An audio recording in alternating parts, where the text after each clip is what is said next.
Hello दोस्तों, नमस्कार। मैं हरीश आप सभी का हार्दिक स्वागत करता हूं आपके अपने यूट्यूब चैनल एग्जाम लाइव पर।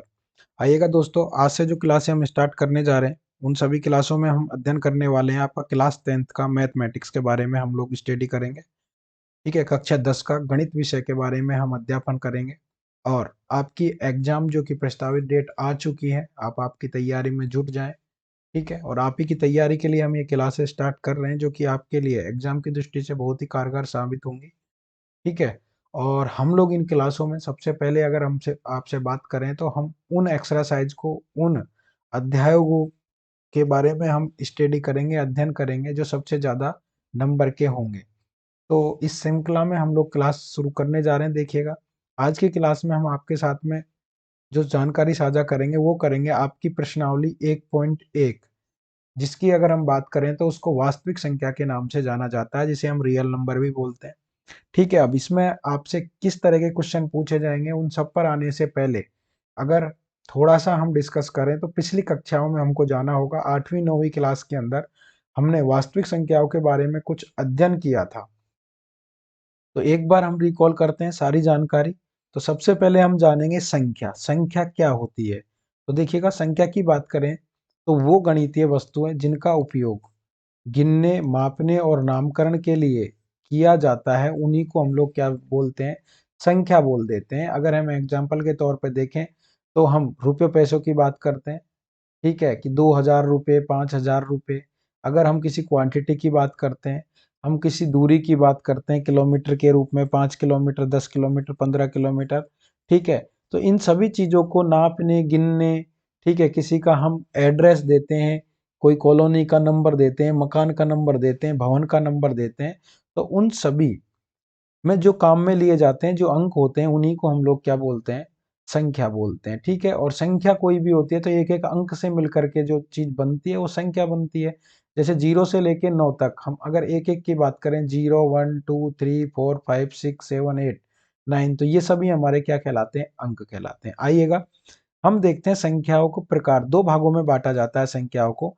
एक आपकी कहलाती है वास्तविक संख्याएं और दूसरी आपकी कहलाती है काल्पनिक संख्याएं। और आपके सिलेबस के अंदर देखिएगा, 10th क्लास के अंदर जो आपको दिया गया है, पहली पहली एक्सरसाइज एक्सरसाइज 1.1 की अगर हम बात करें तो ये वास्तविक संख्याएं आपको दी गई है।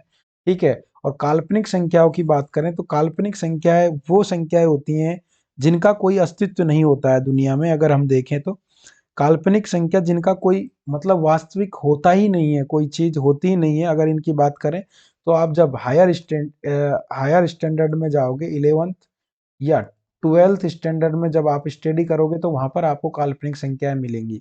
अगर इनकी बात करें तो ये संख्याएं आपकी, जैसे अंडर रूट के अंदर -2। ठीक है, अंडर रूट के अंदर अगर हम बात करें तो -5। कुछ इस तरीके से ये संख्या लिखी हुई होती हैं। ठीक है, अगर इनके मूल की बात करें तो आप लोग बहुपद पढ़ते होंगे, उसके अंदर अगर हम देखें तो x² अगर -3 ले हम, इज इक्वल टू अगर 0 कर दें तो देखिएगा x² बराबर क्या हो जाएगा? 3। ठीक है, सॉरी, +3 लें तो x² बराबर क्या हो जाएगा? -3। और x बराबर अगर हम बात करेंगे तो अंडर रूट में -3। इस तरीके से जो मूल आते हैं वो आपके किसके अंदर काउंट किए जाते हैं? काल्पनिक संख्याओं के अंदर काउंट किए जाते हैं। आइएगा, हम वास्तविक संख्या के क्रम में आगे और बढ़े तो देखिएगा कौन कौन सी संख्याएं हैं हमारे, जिनके बारे में हम 10वीं तक की जो गणित है उसके अंदर अध्ययन करते हैं। ठीक है, तो हम जिन भी संख्याओं के बारे में मुख्य रूप से अध्ययन करते हैं तो वो सभी, ऑल दी संख्या क्या कहलाती हैं? आपको एक बात पता होनी चाहिए, वो सभी संख्याएं आपकी कौन सी हैं? वास्तविक संख्याएं हैं। तो हम लोग मुख्य रूप से ये जितनी भी संख्याओं के बारे में स्टडी करेंगे ये सभी हमारी क्या होंगी? वास्तविक संख्याएं होंगी। तो आइएगा, सबसे पहले हम जानते हैं प्राकृतिक संख्या। तो प्राकृतिक संख्या अगर आपसे एग्जामिनर पूछे क्या वास्तविक संख्या है, तो वह बिल्कुल जी हाँ, वास्तविक संख्या होती है। तो देखिएगा, हम प्राकृतिक संख्याओं की बात करते हैं। प्राकृतिक संख्या, गिनती में उपयोग की जाने वाली सभी संख्याएं प्राकृतिक संख्याएं कहलाती हैं। प्राकृतिक संख्याओं में जीरो को शामिल नहीं किया जाता है। प्राकृतिक संख्या एक से शुरू होकर अनंत तक जाती हैं। यानी कि वे संख्याएं जो एक से शुरू होकर 1 2 3 dash dash dash dash dash और अनंत तक जाती हैं, वो संख्याएं आपकी क्या कहलाती हैं?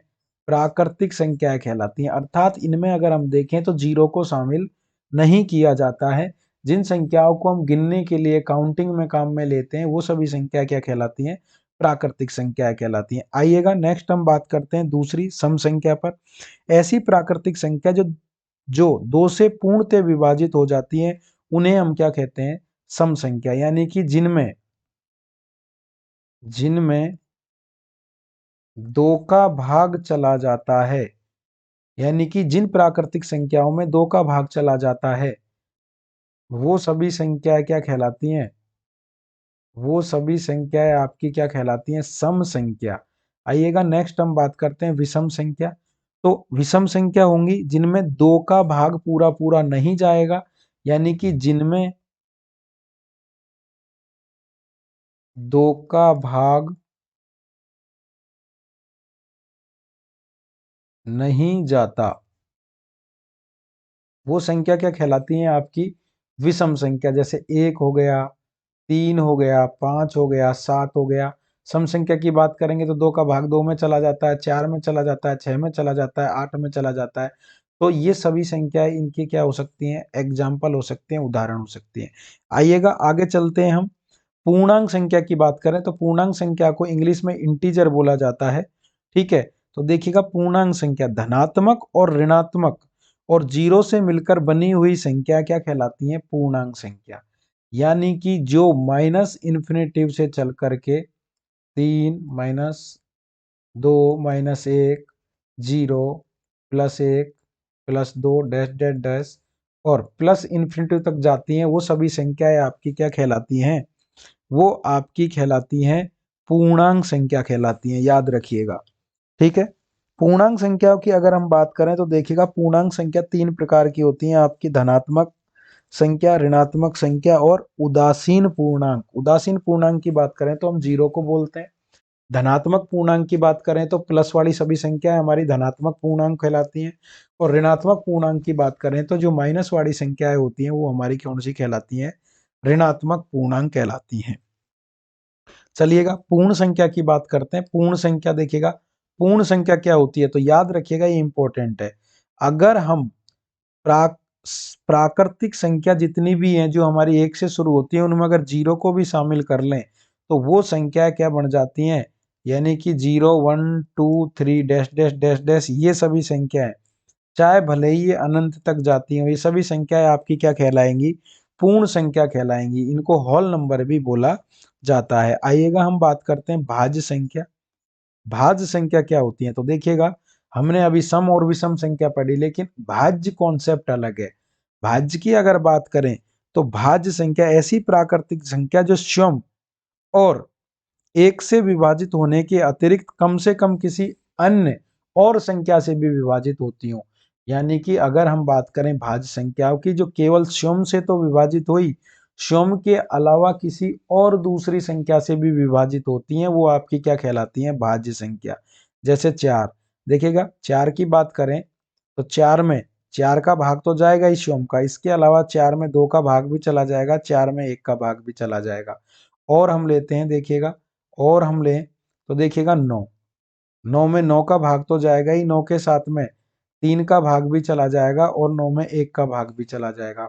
और लीजिएगा 12 हम लें तो 12 में देखिएगा 3 का भाग चला जाएगा, 12 में 4 का भाग भी चला जाएगा और 12 में अगर हम देखें तो 12 में 6 का भाग भी चला जाएगा, 12 में 12 का भी चला जाएगा और 1 का भी चला जाएगा। तो ये सभी संख्या क्या कहलाती हैं हमारी? ये सभी संख्या इस तरह की जितनी भी होती हैं वो क्या कहलाती हैं? भाज्य संख्या कहलाती हैं। अभाज्य संख्या, तो देखिएगा अभाज्य संख्या का कॉन्सेप्ट है वो अलग है विषम संख्या से, आप सदैव ध्यान रखिएगा, हमेशा कभी भी कंफ्यूज नहीं हुए आप। ठीक है, तो देखिएगा अभाज्य संख्या ऐसी प्राकृतिक संख्या जो सिर्फ स्वयं से तो विभाजित हो, स्वयं के अलावा एक से ही विभाजित हो, वो आपकी क्या कहलाती है? अभाज्य संख्या। यानी कि जो किसी अन्य और संख्या से विभाजित नहीं होती है। तो जैसे अगर हम देखिएगा, अगर अभाज्य संख्या की बात करें तो अभाज्य संख्या में आपका 2 भी आता है। 2 केवल 2 से ही डिवाइड होगा, 2 के साथ में 1 से होगा, इसके अलावा और किसी से नहीं होगा। ऐसे ही अगर हम बात करें 3, 3 केवल 3 से डिवाइड होगा या 3 1 से डिवाइड होगा, इसके अलावा और किसी और संख्या से डिवाइड नहीं होगा। 7 की बात करें, 7 7 से डिवाइड होगा या 7 1 से डिवाइड होगा, इसके अलावा अन्य किसी अदर संख्या से डिवाइड नहीं होगा। आइएगा नेक्स्ट बात करते हैं हम सह अभाज्य संख्या, जिसे को प्राइम के नाम से भी जानते हैं। को प्राइम नंबर, कम से कम दो अभाज्य संख्याओं का ऐसा समूह जिनका एचसीएफ 1 होता है, उनको हम क्या बोलते हैं? सह अभाज्य संख्या। यानी कि कम से कम दो अभाज्य संख्याओं का ऐसा समूह होना चाहिए, जैसे 5 और 7। अगर हम बात करें तो 5 का एचसीएफ और 7 का एचसीएफ ऑफ 5 एंड 7 क्या होगा? 1 हो। वो हमारी क्या कहलाएंगी? सह अभाज्य संख्या कहलाएंगी, को प्राइम नंबर कहलाएंगे। आइएगा इनके अलावा हम और बात करते हैं, तो मुख्य रूप से जो हमें काम में आएंगी इस एक्सरसाइज में, परिमेय और अपरिमेय संख्याएं। तो परिमेय संख्याएं सबसे पहले हमें आना जरूरी है, क्योंकि अगर हम देखेंगे तो आपकी जो वास्तविक संख्या वाली प्रश्नावली है, इसमें मुख्य रूप से 1.1 के अलावा और जितनी भी एक्सरसाइज है उनमें परिमेय अपरिमेय संख्याओं का भी कॉन्सेप्ट हमें पढ़ना होगा। तो आइएगा, जो कि हमारे लिए महत्वपूर्ण है, परिमेय संख्या। वे संख्या, लिख भी लीजिएगा इस कॉन्सेप्ट को, वे संख्या जिन्हें P/Q, और यहां पर याद रखिएगा Q नॉट इक्वल टू 0 होना चाहिए। P/Q के रूप में लिखा जा सकता है। उन्हें क्या बोलते हैं हम? उन सभी संख्याओं को परिमेय संख्या के नाम से जाना जाता है या परिमेय संख्या कहते हैं। ये बात आप याद रखिएगा। Q का मान सदैव क्या नहीं होना चाहिए? 0 नहीं होना चाहिए। जैसे एग्जाम्पल के लिए मैं बात करूं, जैसे 5 आपकी क्या हो जाएगी? या 5 को मैं 5/1 लिख दूं तो ये आपकी क्या हो जाएगी? ये आपकी परिमेय संख्या हो जाएगी। कॉमा 2/3, कॉमा 11/4, ठीक है, कॉमा अगर हम देखें कॉमा 25, देखिएगा 25 भी आपकी क्या हो जाएगी? परिमेय संख्या कहलाएगी। ठीक है, आगे चल के हम जानेंगे इसके अलावा और भी कई बातें होती हैं जो कि परिमेय संख्या के लिए जरूरी हैं। जो भी आपकी P और Q परिमेय संख्या है, इनका SCF सदैव क्या होना चाहिए? 1 होना चाहिए। ये एक पॉइंट था, ये परिमेय संख्या के लिए दूसरा पॉइंट था। और तीसरे पॉइंट की बात करें परिमेय संख्या के लिए, इनमें रिपीटेशन होता है। रिपीटेशन की बात करें तो इनमें पुनरावृत्ति होती है। तो जिनमें पुनरावृत्ति होती है वो कौन सी संख्या कहलाती है? परिमेय।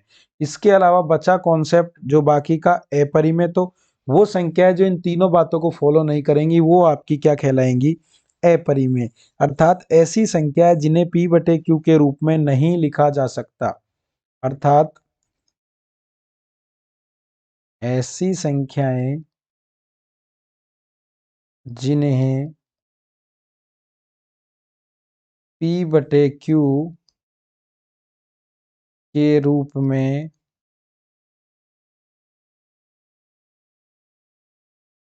नहीं लिखा जा सकता, वो आपकी क्या कहलाती हैं? वो सभी संख्याएं आपकी क्या कहलाएंगी? अपरिमेय संख्याएं। या दूसरे रूप में कह दें, एग्जाम्पल के रूप में, जिन का वर्गमूल नहीं निकलता है, नहीं निकलता है, वे आपकी क्या कहलाती हैं? वे सभी संख्या क्या कहलाएंगी? वे सभी संख्या क्या कहलाएंगी? अपरिमेय संख्या। जैसे मैं एग्जाम्पल के लिए बोलूं, √3, √3 का क्या वर्गमूल निकलता है क्या कभी? नहीं निकलता। तो √3, कॉमा √7, √11, कॉमा √117, कॉमा √223। इस तरह की जितनी भी संख्याएं, ये सभी आपकी क्या होंगी? अपरिमेय संख्या होंगी। तो यहाँ तक भी जो बात की हमने, ये पिछली कक्षाओं के अंदर हम लोग पढ़ करके आए थे, वही सभी बात हमने रिपीट की है। और अब आइएगा, अब हम जानते हैं मुख्य बात की बारे में बात करेंगे, और मुख्य बात यानी कि जो आपकी एक्सरसाइज है उसके बारे में बात करेंगे। तो देखिएगा, आपकी अगर हम एक्सरसाइज की बात करते हैं तो आपकी प्रश्नावली 1.1 जो कि वास्तविक संख्या के नाम से दी गई है, देखिएगा इस प्रश्नावली का जो आपको पहला क्वेश्चन दिया गया है उसके अंदर आपको क्या दिया गया है, एक प्रमेय का नाम दिया गया है। उस प्रमेय की बात करें तो उसको यूक्लिड विभाजन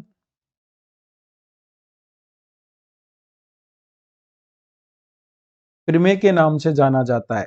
अब पहले हम समझते हैं कि यूक्लिड विभाजन प्रमेय है क्या। तो हम लोग स्टडी कर रहे हैं यूक्लिड विभाजन प्रमेय।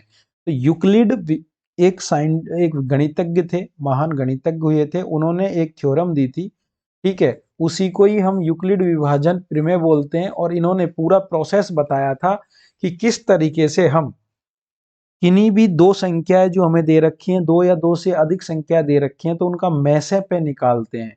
तो इस प्रमेय का या इस एल्गोरिथम का उपयोग किन्हीं भी दो संख्या के का मैसे पे निकालने के किया जाता है। क्या निकालने के लिए? मैसे पे ज्ञात करने के लिए। यूक्लिड विभाजन प्रमेय का अगर आपसे पूछा जाए क्या उपयोग है हमारी वास्तविक संख्याओं वाली प्रश्नावली में, तो इसकी मदद से हम क्या ज्ञात करते हैं? मैसे पे ज्ञात करने के लिए इसका उपयोग करते हैं। अब बात करते हैं हम मैसे पे किस तरीके से ज्ञात करते हैं। तो देखिएगा, इन्होंने एक थ्योरम दी थी, ए इज ग्रेटर देन बी हो, इस केस में यानी कि एक संख्या किसी दूसरी संख्या से बड़ी हो, इस केस में ए बराबर बी क्यू प्लस आर होता है। और यहाँ पर जो आर का मान है वो सदैव 0 से बड़ा और आपका बी से छोटा होता है। ये बात यूक्लिड नामक जो गणितज्ञ थे इन्होंने कही थी। अब देखो ये बात है क्या एक्चुअली में। इस बात को अगर हम देखें तो देखिएगा, हम शुरुआती क्लासों में 5वीं 6ठी 7वीं से पढ़ते हुए आए हैं अभी तक, और वहां पर हमने भाग देना सीखा था। तो भाग देना सीखा था तो देखिएगा हम किस तरीके से भाग दिया करते थे। माना हमको 9 में आपको भाग देना है 2 का, तो 2 का हम भाग जितने पूरा पूरा चला जाता है वो बात तो ठीक है, पूरा पूरा नहीं जाता तो हम जो संख्या जिसमें भाग दे रहे हैं उससे हम कुछ नंबर कम तक भाग देते हैं। तो देखिएगा 2 को 4 से मल्टीप्लाई करेंगे तो हमारे पास में आएगा 8, यानी कि 9 से तो कम ही आया, और यहाँ पर कुछ घटाने पर जो संख्या हमको मिलती है उसको लिखते थे। तो देखिएगा अगर हम देखें इसमें तो हम कुछ चीजों के बारे में जानते हैं। देखिएगा चीजें क्या क्या हैं। तो यहाँ पर जो 2 था जिसका हमने भाग दिया था, तो इसकी अगर हम बात करें तो ये क्या है? तो 2 तो होता है हमारा भाजक। क्लियर? आइएगा, इसके अलावा हम और देखें तो देखिएगा यहाँ पर जिसमें भाग दिया तो 9 में दिया, 9 कहलाता है हमारा भाज्य। और भाग देने पर जो अंक आया उस अंक को हम लोग बोलते हैं, ये आया 4, इसको हम किस नाम से जानेंगे?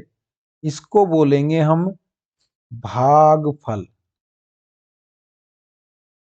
और ये नीचे भी तो एक नंबर आया, इस नंबर को हम जिस नाम से जानेंगे उसे बोलेंगे हम शेषफल।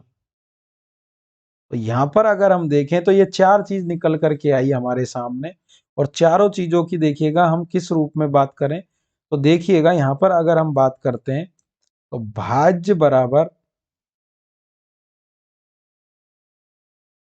भाजक गुणा भागफल, और प्लस क्या होता है? शेषफल होता है। और यही तो बात यूक्लिड साहब ने कही थी।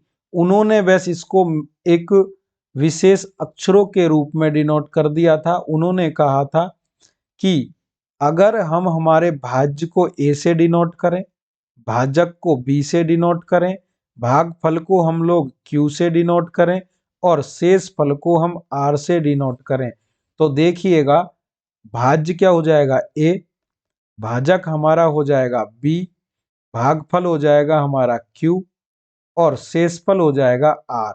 और सदैव शेषफल का जो मान होता है r का मान वो 0 से बड़ा रहेगा, अगर बचता है तो और b से छोटा रहेगा।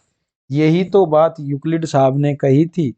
तो हम इस मेथड का उपयोग करते हुए इस प्रश्नावली के जितने भी क्वेश्चन हैं जिनमें हमको मैसे पे ज्ञात करना होगा, उन सभी क्वेश्चंस को हम हल करेंगे।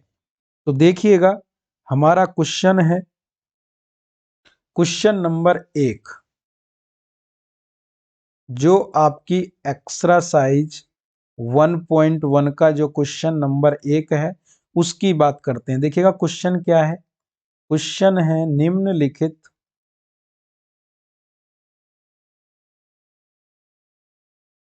संख्याओं का एचसीएफ ज्ञात करने के लिए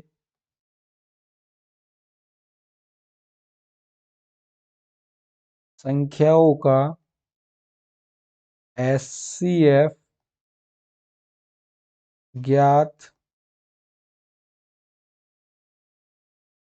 करने के लिए यूक्लिड विभाजन एल्गोरिथम का प्रयोग कीजिए। यूक्लिड विभाजन एल्गोरिथम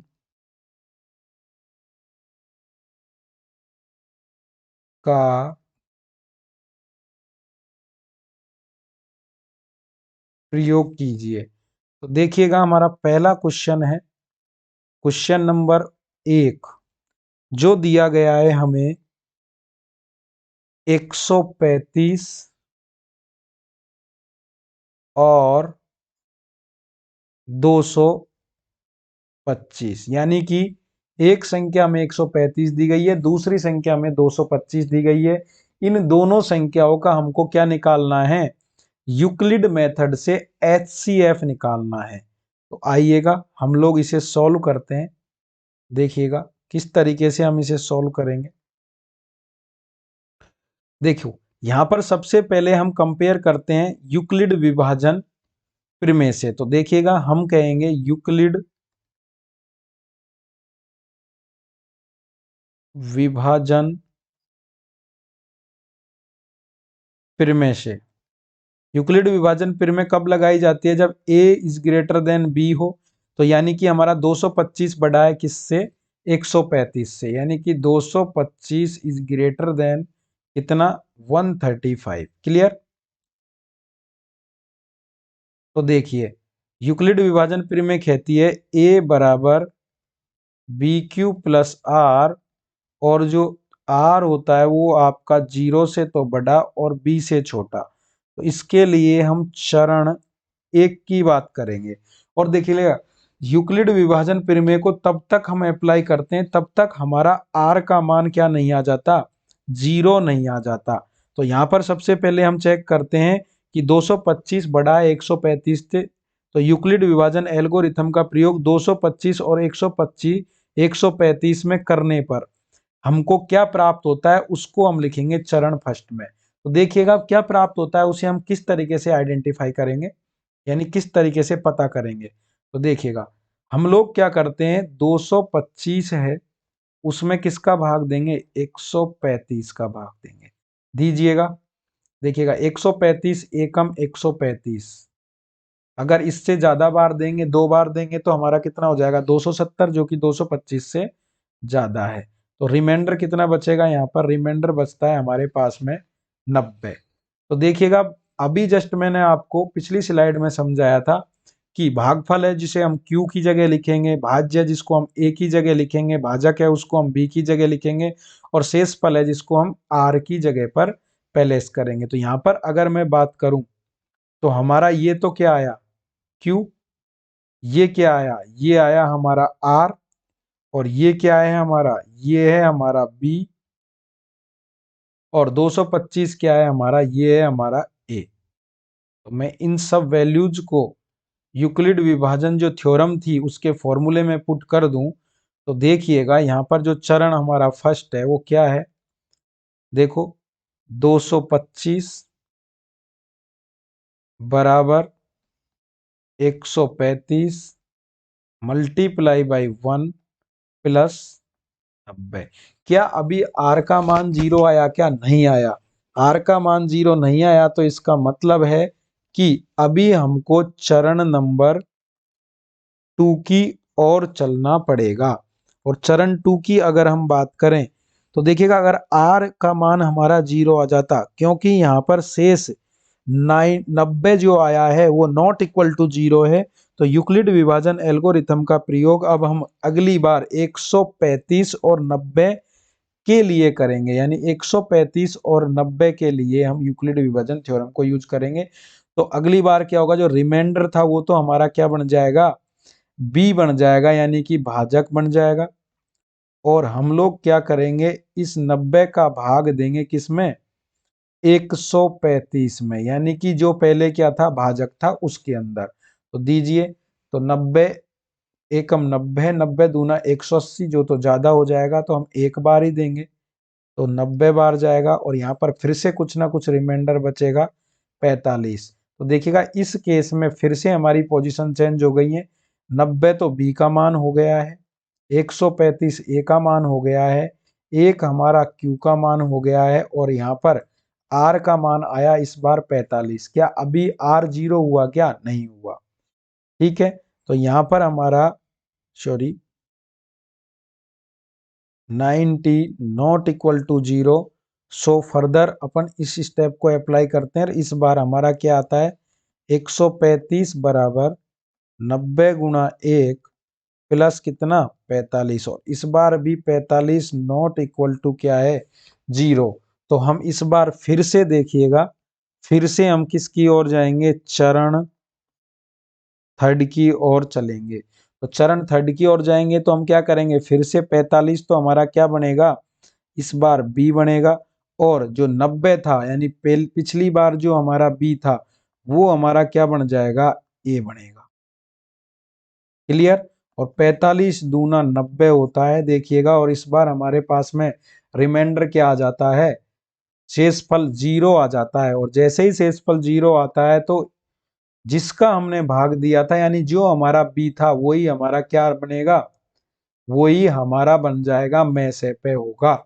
यानी कि फाइनल में जब जो आर का मान 0 आता है, उससे जस्ट पहली पूर्व की जो स्टेप में आर का मान था, वही हमारा क्या कहलाता है, में से पे। तो देखिएगा, मैं इसको लिख रहा हूं।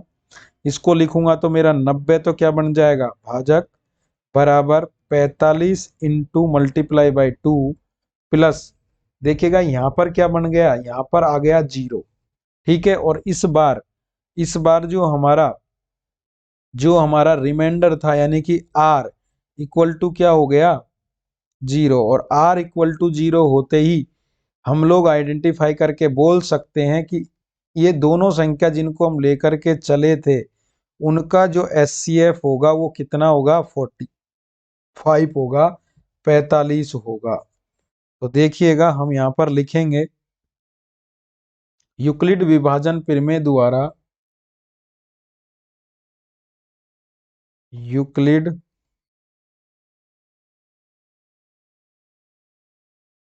विभाजन प्रमेय द्वारा 135 और 225 का में से पे कितना होगा, 45। यही हमारा क्या हो जाएगा, आंसर। इस तरीके से हम क्या कर पाएंगे, इन सभी क्वेश्चनों को सॉल्व कर पाएंगे। तो देखिएगा, इस प्रोसेस में अगर मैं बात करूं, ये साइड में इधर जो मैंने ये रफ वर्क किया, अगर आप इसे कॉपी में करते हो तो एग्जामिनर आपको सही तरीके से भली भांति पूरे नंबर देने का एफर्ट करेगा, क्योंकि उसको लगेगा बच्चे को आता है और उसने रफ कार्य भी कॉपी में किया है, इस मेथड से, इस तरीके से इसने क्वेश्चन को हल किया है। अदरवाइज आपको ये जो पूरा प्रोसेस है, ये आपको कॉपी के अंदर लिखना है और इस प्रोसेस को लिखोगे तभी आपको एग्जामिनर पूरे में से पूरे नंबर देगा। ऐसा नहीं है कि 135 और 225 का हम एचसीएफ गुणनखंड विधि से निकाल करके आ जाएं और हम एक्सपेक्ट रख करें कि हमको पूरे नंबर मिल जाएंगे। देखिएगा गुणनखंड विधि आगे चल के 1.2 प्रश्नावली पढ़ेंगे, वहां पर हम देखेंगे, बट यहाँ पर यूक्लिड विभाजन मेथड का पूछा था और उस मेथड से हम इसी तरीके से क्वेश्चंस को सॉल्व करते हैं। आइएगा क्वेश्चन नंबर आपके फर्स्ट का ही हम लोग सेकंड वाला पार्ट हल करते हैं।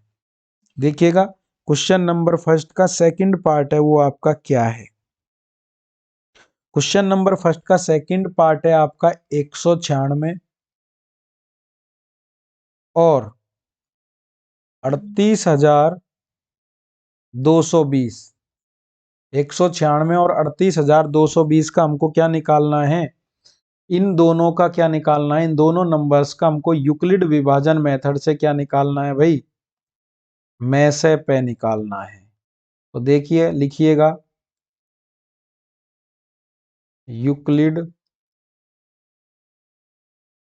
विभाजन प्रमेय से हम लोग जानते हैं कि a बराबर बी क्यू प्लस आर और आर 0 से बड़ा और b से छोटा होता है। ठीक है,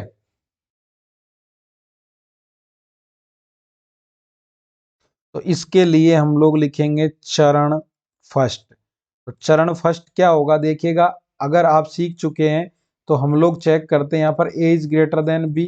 सबसे पहले यूक्लिड विभाजन थ्योरम लगती तब है जब एक नंबर दूसरे नंबर से बड़ा हो। तो यहाँ पर हम लोग देख पा रहे हैं कि 38,220 बड़ा है किससे, 196 से।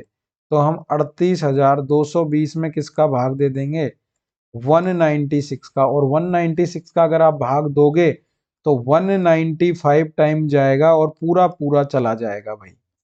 ये बात आप याद रखिएगा। पहली स्टेप में आपके पास में क्या आ जाएगा, रिमाइंडर बचेगा 0, क्यूशेंट आएगा आपका 195, ये ए का मान है आपका और ये बी का मान है।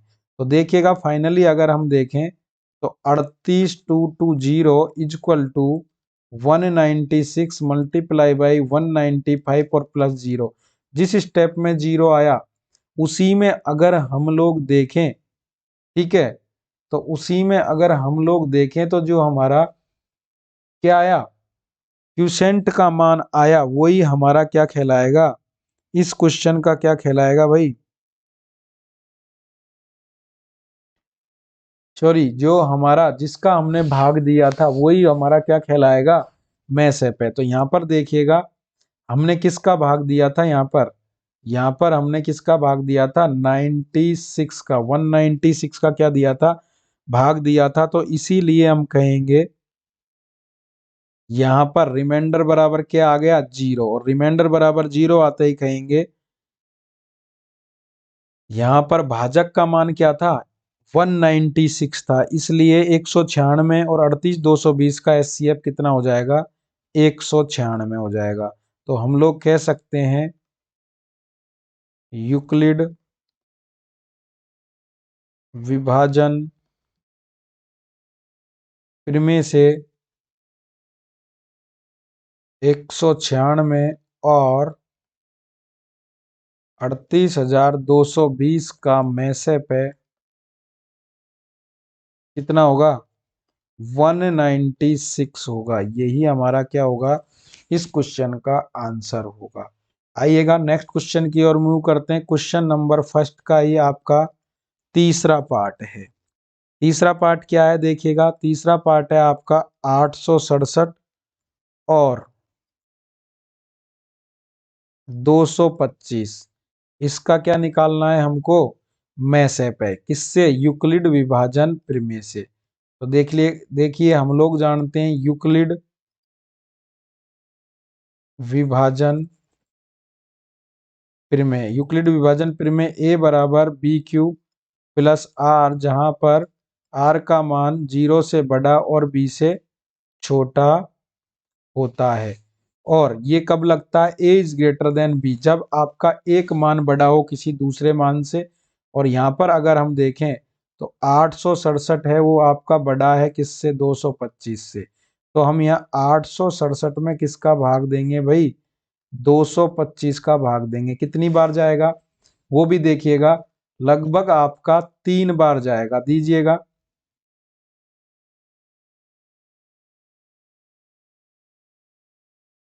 675 बार। बचेगा क्या, 7 में से 5 गए तो 2, इसने इसको हासिल दे दी, यहाँ पर रह गया 5। 5 में से 7 जाएगा नहीं, इससे ये हासिल लेगा, कितना हो जाएगा सॉरी यहाँ पर 16। 16 में से 7 गए तो कितने बचेंगे, 16 में से 7 गए तो कितने बचेंगे बताइए भाई।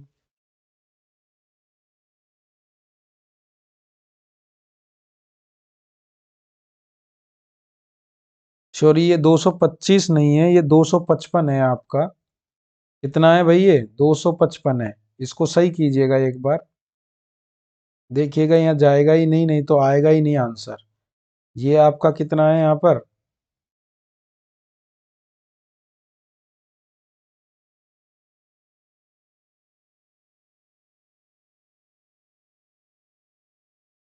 ये देखिएगा कितना है यहाँ पर, 255 है। तो इसको सही कीजिए आप एक बार क्वेश्चन को।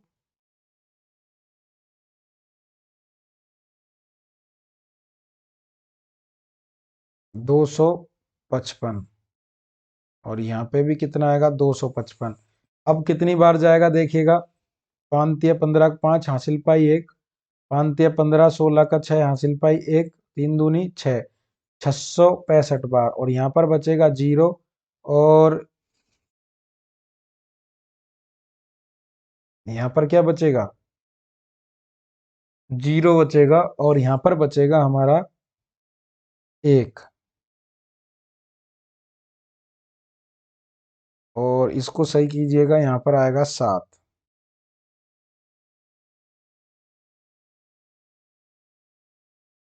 अब सही है क्या, तो देखिएगा हमारा ये तो क्या बन गया R, ये क्या बन गया हमारा Q, ये क्या है A, और ये क्या है B। ये चीज तो आप समझ पा रहे होंगे। तो देखिएगा चरण फर्स्ट में हम लोग क्या लिखेंगे, चरण फर्स्ट में A का मान कितना 867, B का मान कितना 255, मल्टीप्लाई बाई कितना, मल्टीप्लाई बाई 3, क्योंकि Q का मान कितना है, Q का मान है हमारा 3, और प्लस में R 102।